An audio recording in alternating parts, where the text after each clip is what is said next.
Showbiz fanatics, abaik Alden Richards, bakit ba tila baga nag-blush nang sinabi ito ni Catherine Bernardo ng derechahan? But before that, if you haven't subscribed yet to my YouTube channel, please don't forget to like, share, and subscribe at i-hit mo na rin ang notification bell for more showbiz updates. Bago tayo magpatuloy sa ating updates for today's video, ay nais ko po muna of course pasalamatan po kayong lahat sa lahat ng ating inyo pong panonood at pagsuporta po sa ating channel. Thank you so much. Of course, syempre yung pagtitiwalang ibinibigay po ninyo at hindi nyo pinalalagpas ang lahat ng ating mga updates. Maraming salamat. And of course, syempre mag-iingat po tayo ngayong araw dahil talaga na matindi ang bagyo ngayon, no? So, eto na. Pag-usapan po muna natin dahil ang Philippine Daily Inquirer po ay naglabas ng isang article patungkol po dito sa kung anong peg meron itong si Miss Catherine Bernardo and Alden Richards sa ilalabas pala nilang mega or dito po sa kanilang ilalabas na Metro magazine which is entitled Run Away With Me with Catherine Bernardo and Alden Richards. Travel in style and they gear up for the history in the making movie.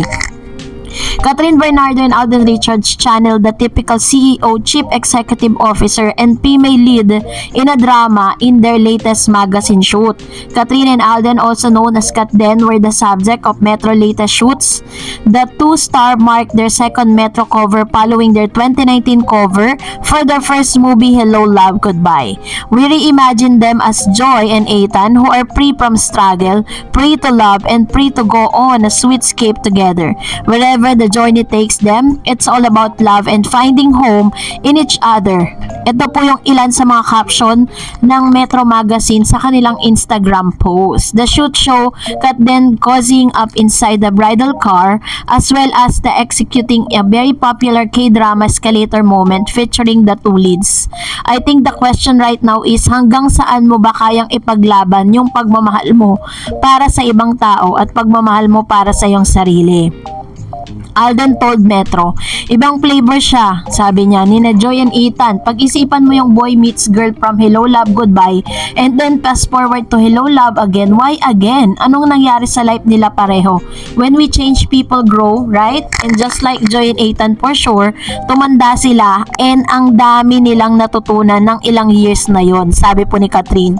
In the sequel, Joy has settled in Canada after leaving Ethan in Hong Kong. 5 years has transpired a conflict draws them apart. Joy now prefers to be called Marie while Ethan tries to win her back in amidst the snowy caps of Canadian mountains and the struggles of overseas Filipino workers, the complicated love story of Joy and Ethan. So ito po yung ilan sa mga pagbibigay ng backup story nitong si Mr. Alden Richards nung in-interview sila sa Metro Magazine, no? Kasi po ingat din kasi si Alden at si Catherine na magbigay ng parang back story nito dahil pinagbabawal po ni Direk Cathy Garcia Sampana. So yun po yung mga sinabi nila dun po sa kanilang Metro Magazine, no, interview. So pag po lumabas na yan, bilhin nyo po, marami po kayo mababasa about them. And ito na, let's talk about this one. And ito naman po yung ating pinaka-latest updates kung saan po ay talagang si Catherine Bernardo ay tila baga itong nabaduyan daw di umano kay Alden Richards na nung binanggit po ito ni Miss Catherine, medyo nag-blush itong si Alden Richards kasi sa isang article po ng Tonight, Abante Tonight ay naisulat po yan, hindi pa man daw nagsisimula di umano ang ipalabas ang Hello, Love, Goodbye or sequel ng Hello, Love, Goodbye na Hello, Love Again, ay iniintriga na kung ano ba talagang estado ng relasyon ni na Catherine Bernardo at Alden Richards. Natanong ang Kat Den kung ano bang first impression ng dalawa sa isa't isa noong unang pagkikita nila para sa gawin ang Hello, Love, Goodbye. I think the first official hello namin ay in front of ABS-CBN, yung first na inintroduce kaming dalawa ni Alden. Tapos nakatuck-in pa siya that time, natatawang kwento ni Catherine. Naka-floral na black and white na ang taba-taba ko pa, diba Direk? Sabi ni Alden. Dugtong pa ni Alden. Yun yung first na nagkakilala kami. My first impression, I think he was very approachable kasi diba usually normal na may awkwardness every time you meet. na bago, lalo na kapag magkaibang network kayo. Siguro nung una, hindi ko naman talaga masyado ma-feel yun, pero hindi naman yung instant din na chumika na ako agad sa kanya kasi shy girl din naman ako noon. Pero hindi ako nag-hesitant masyado. Wala yung hesitance dahil alam ko naman I can talk to him, especially siguro ngayon na like through the years after Hello Love Goodbye, then we're able to maintain the friendship. Unlike before, may mga bagay na hindi kami pwedeng pag-usapan about life, about random things, and now it is so easy to talk to this guy. Pwede namin pag-usapan ng pinaka-random na naisip namin, at kung ano gusto mo rin ng serious conversation, you can talk to him. I think it's a good foundation of our friendship. The trust is there, meron ng openness.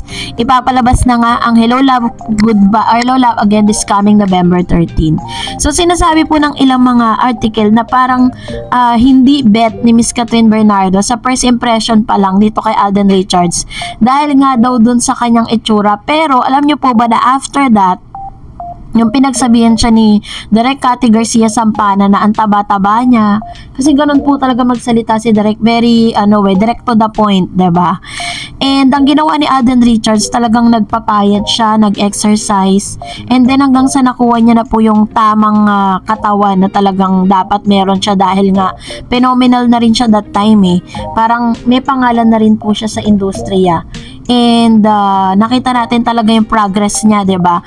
Kung hindi pa sasabihin ni Miss Catherine kung na yung mga bagay na yun, talagang ewan ko kung ipopush through niya po talaga magpapayat. Pero syempre ginawa niya rin yun for health issue na din.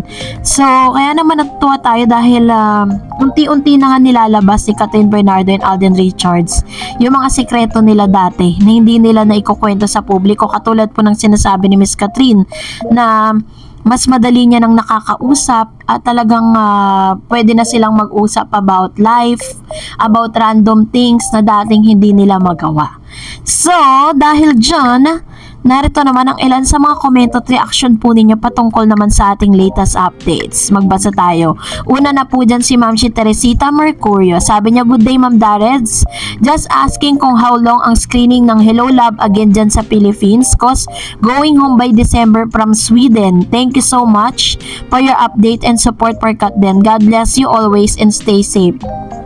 Actually po Ma'am Teresita, may nagtanong na po niyan sa akin kasi 'di ba pagtapos po ng November magkakaroon na po ng Metro Manila Film Festival or MMFF movie. Ang tanong po, hindi daw ba maapektuhan yung movie ng Hello Love Again kapag po lumabas yan?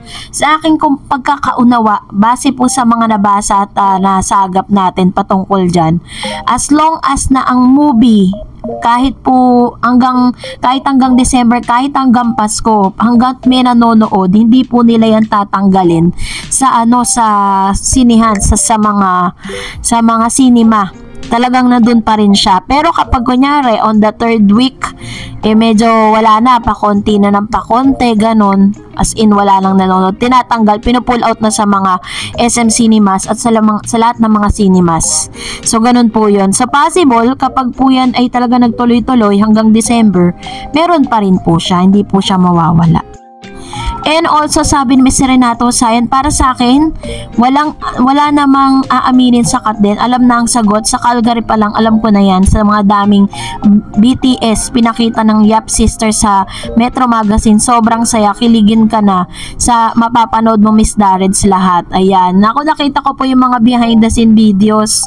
Grabe. Sabi ni Miss Elizabeth Agustin, good AM Miss Dareds. Naku, napuyat ako kagabi dahil dito sa ating Katden. Puro sila lang ang laman ng social media. Ganon sila ka-trending. You see, tama ang kutob ko Miss Dars na sinagot ng Kat si Tisoy nung sa Calgary pa sila. Nung time na nanonood sila ng Aurora Borealis. Ayon kay XYL, sino yun? Yan doon na nakapost sa Facebook. At the same time, nagpost din si Mami Min sa IG niya. At ang best friend ni Kat, remember, silang dalawa yung nasa dilim na magkayakap. Then kahapon, nagpost ulit si Mami Min ng photos ng Kat din. If you remember, di ba meron po tayong updates patungkol dyan. Sabi niya po, kahapon nag-cut din at may capture pa, in love, timing is everything. It can turn a passionate hello into a bittersweet goodbye or maybe forever that no one soft coming. Hint ni Mami Min yan.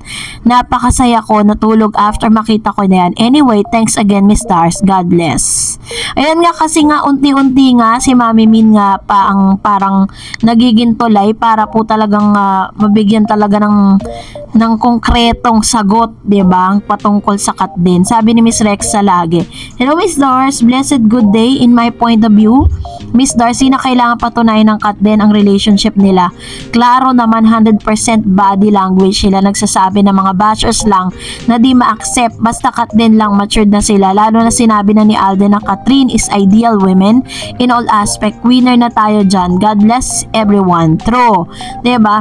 Yun naman sasabihin ni Alden Richardson, bakit out of so many women sa industry, sa kay Catherine lang niya sinabi yan? Ang dami niya nakatrabaho Even kay May Mendoza, 'di ba? Hindi niya nga sinabi yan Samantalang ang tagal-tagal po nilang namayagpag ni Maine. Sabi ni Miss Lades Ruel, si Nate po ay hindi RM ni Paps Alden Richards. Si Nate ay president ng Aldenatics. Ang RM po ay si Laysam. Tapos ang PA si Mama Ten. Which is true kasi I've been trying to find a source na makapagsasabing siya ay RM. And then nakikita ko lang na lagi siyang kasama ni Mr. Alden Richards sa lahat po ng mga lakad ni Alden. So, nagtanong din ako, tapos naghanap ako sa Google or kahit po sa kanyang mga biography. Wala po siyang inilalagay kung ano po yung kanyang trabaho talaga. Pero, I asked someone or somebody and then sinabi niya RM daw. Pero yun nga, but anyways, at least diba alam na natin. So, that's it for today. For more videos and updates, please don't forget to like and subscribe. And please don't forget to follow my Facebook page, Dar Eds TV. God bless everyone!